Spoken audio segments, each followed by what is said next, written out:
So an event like this here also brings communicational challenges to most people.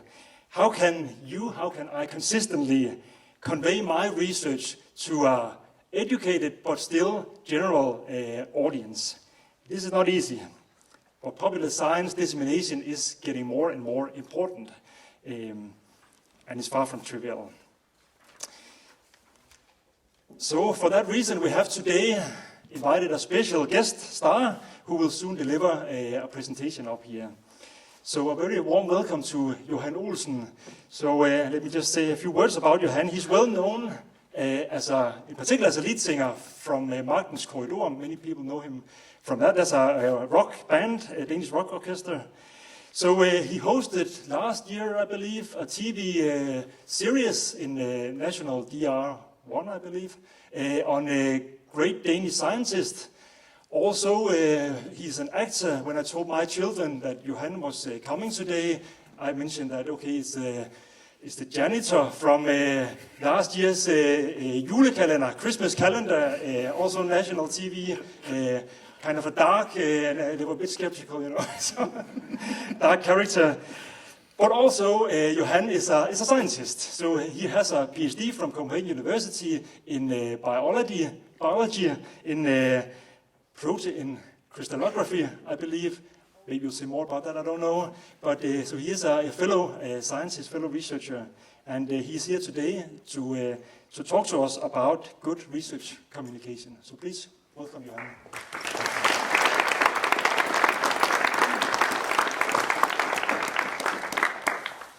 Thank you very much, and thank you very much for the invitation. I think obviously the organizers thought that we could invite Johan because he's really good at communicating science. Thing is, I cheat because when I do television, science television, I have a lot of journalists who help me. And because as a scientist, you're not really educated to communicate. But as the two former speakers said, it is becoming extremely irrelevant. The first part of this speech will contain irony. I'm just saying this to warn those of you who have a problem with irony. Okay, as far back as I remember, we have had strong traditions concerning communication within the fields of natural sciences. Traditions which have been developed completely independent of modern communications dogma and science didactics. Historically, a good alchemist shrouded his findings in a deep jungle of secret codes and mysterious symbols only discernible to members of the secret society to which he belonged. I'm saying he, they were all men. Things have changed a little bit. At least people no longer try to make gold out of other elements. So let me give you some of the rules of science communication and practice rules that I've picked up over the last 20 years working as a scientist. Rule number one, do not confuse people by looking at them. People with a healthy interest in science and maths know how distracting eye contact is. When people look you directly in the eyes, your brain uses a lot of processing power to work out why they do it. What is the person trying to tell you? What are the emotions that person experiences? And what is the motif? These are the main questions, but the number of parameters you need to create a sufficiently precise model of reality in order to answer these questions is enormous, and experimental information is lagging, even though data are collected continuously and with painfully high precision.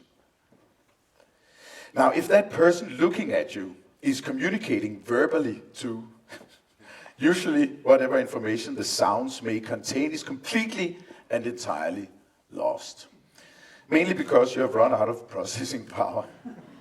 This is why we protect people by looking at the screen when we give talks in science. Not only do we protect the audience from our eyes, we actually go as far as to protect their view from most of our faces. We do it even if there's nothing on the screen. We do it even when we are showing the title. We turn away and read out the title for those in the audience who are unable to read.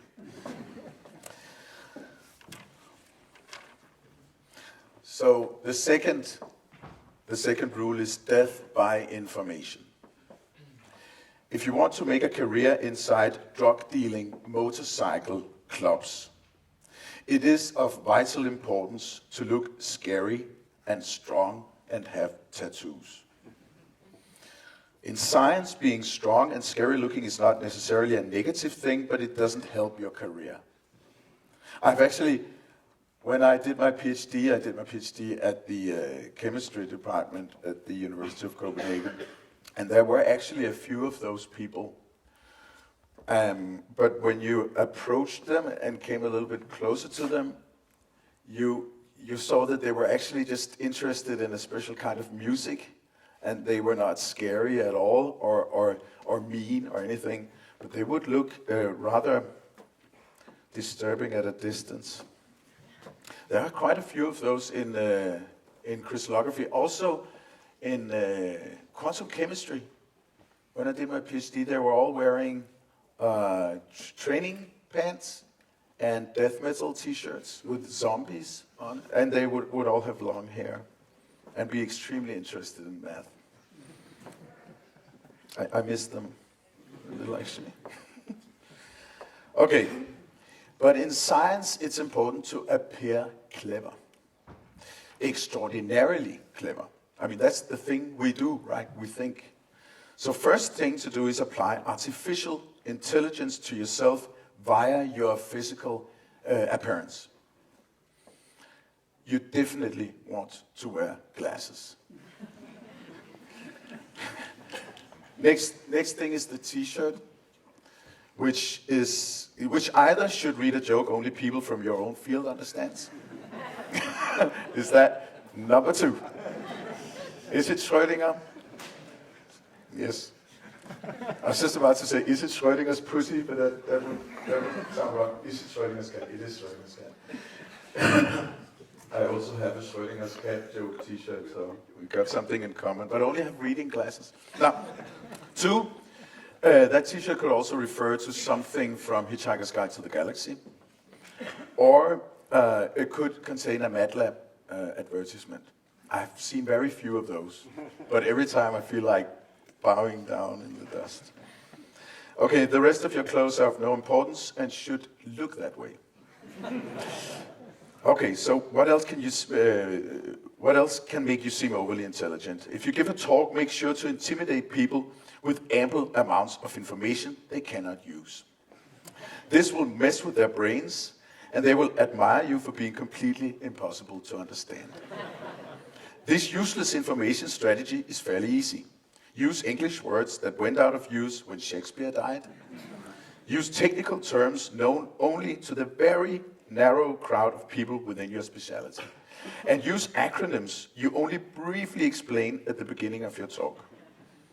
And fuse acronyms during the talk. Fuse acronyms to create new acronyms. And importantly, make slides with endless rows of numbers in a very modest font size. Explain all correlations and models with mathematical formula only. And if you have experimental data, go thoroughly into irrelevant technical details of the equipment you use. This is something we really do in crystallography. There's nothing like those 15 minutes of greatness when people tell you how a synchrotron works. Okay.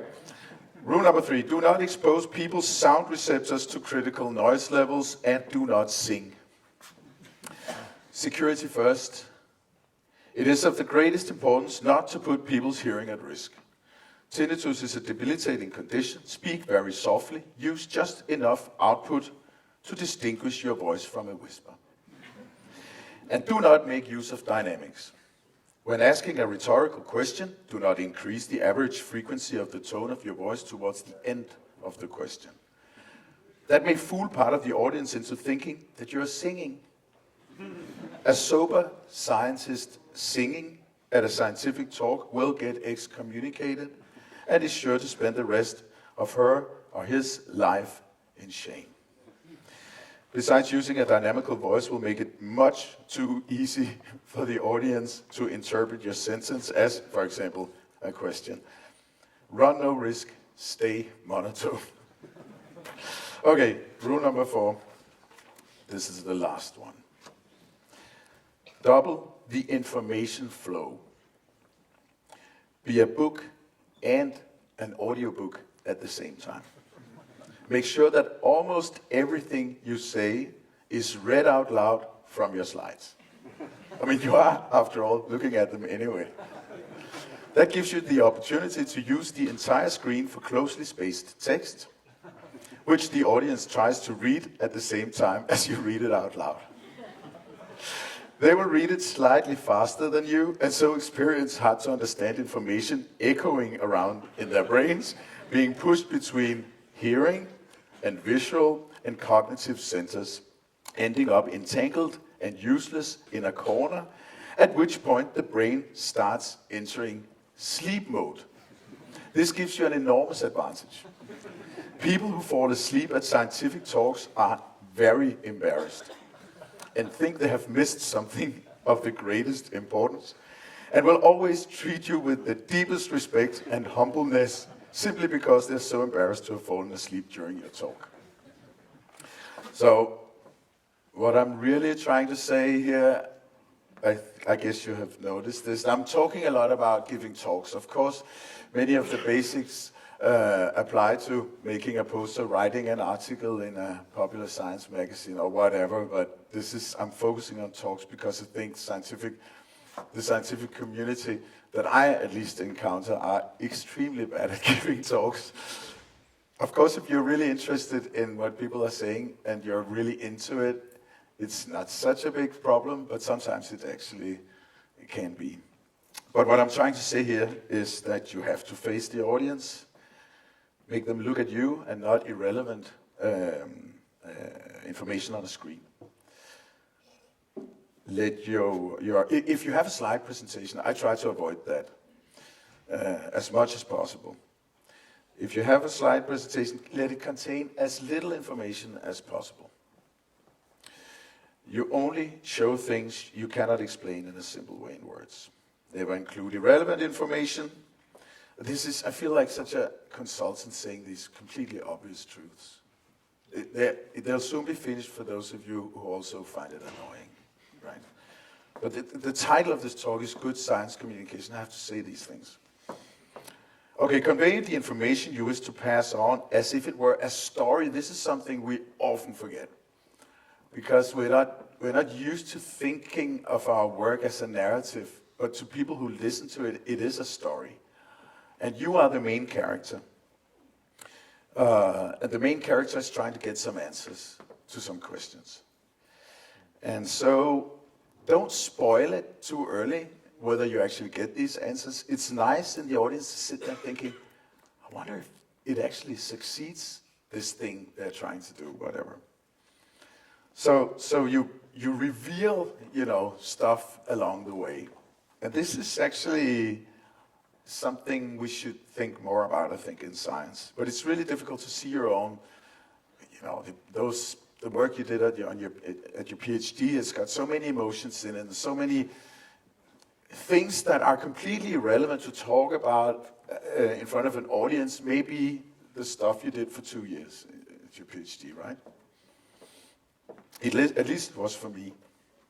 So I could only talk about essentially 5 months of my PhD. The work I did over those 5 months, that's everything I could talk about. The rest was just hard work, crawling across the desert.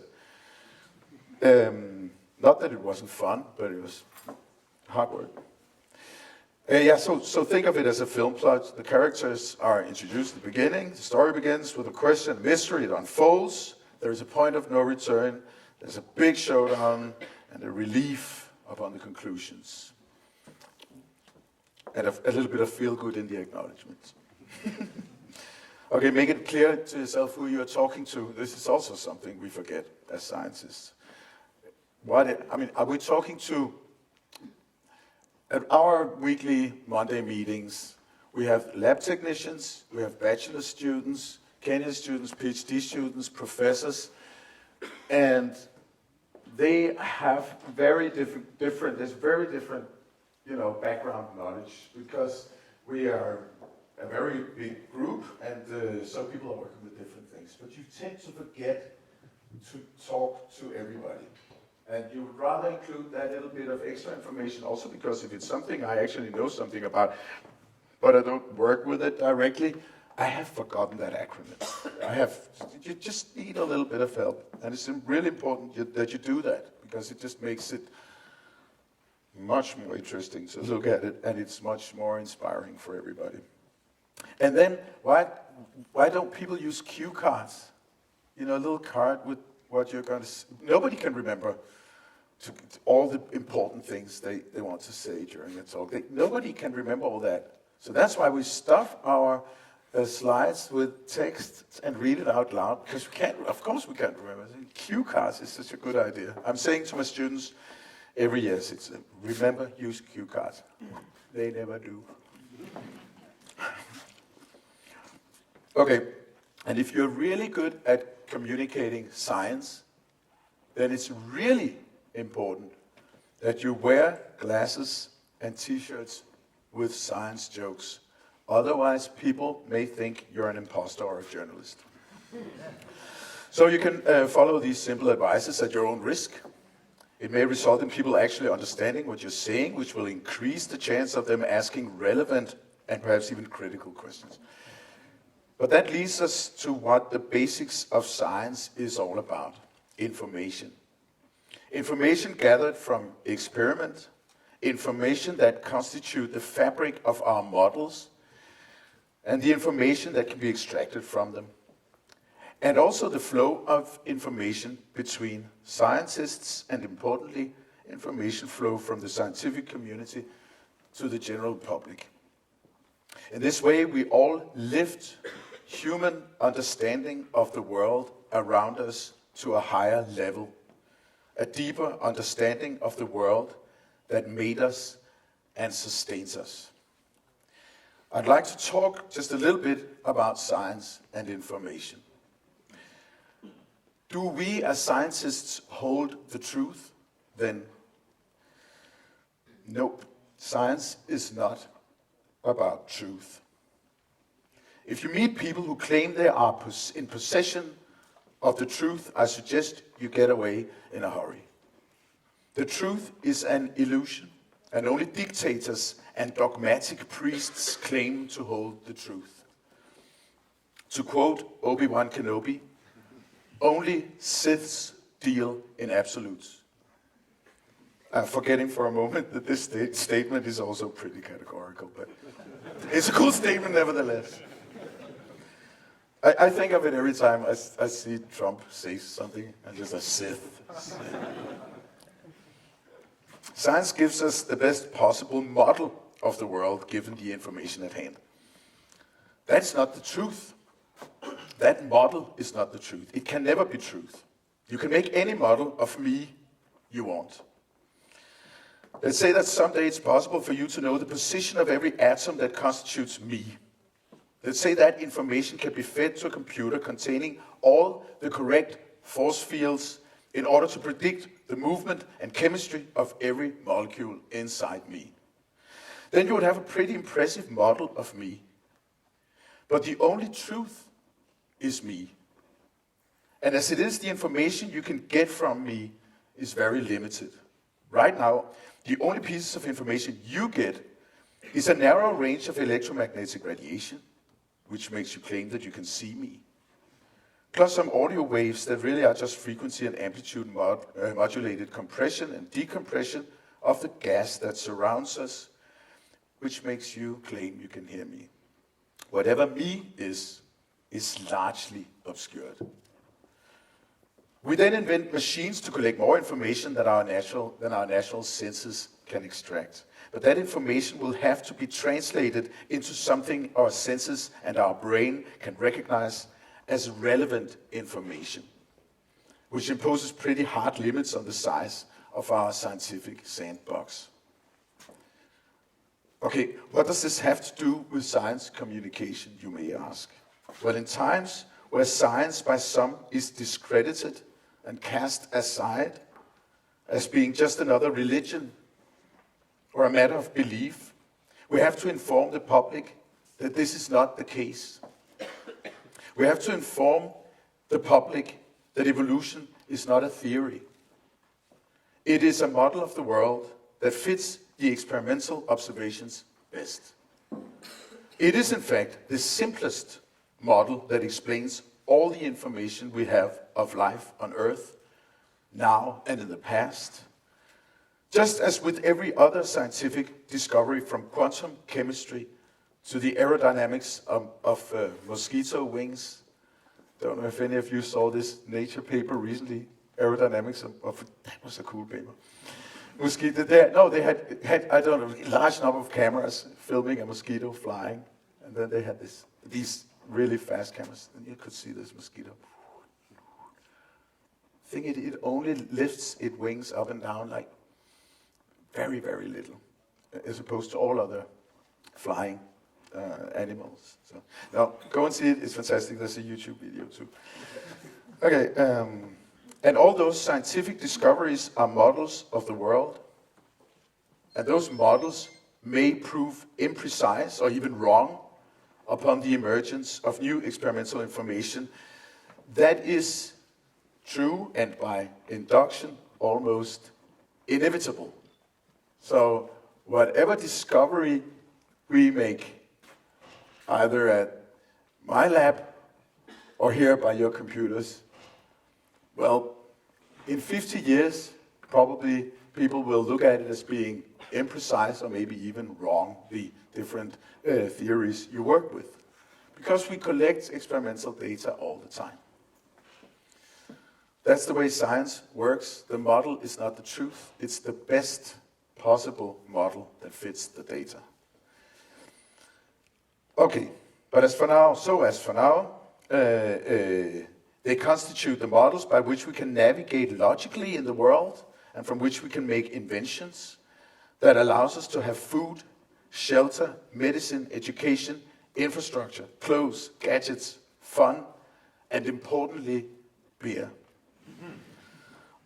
I know that outreach is a key priority here at DTU. And needless to say, I greatly support that policy. And I hope that some of you find it inspiring and worthwhile, just as I have, to communicate your research to the public one day.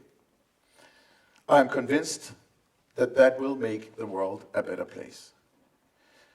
Finally, I wish you an interesting, fun, inspiring day and a good dinner and party later on. Thank you.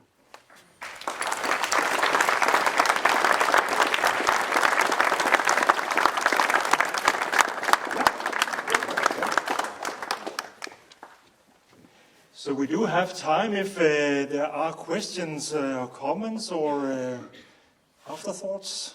Anyone?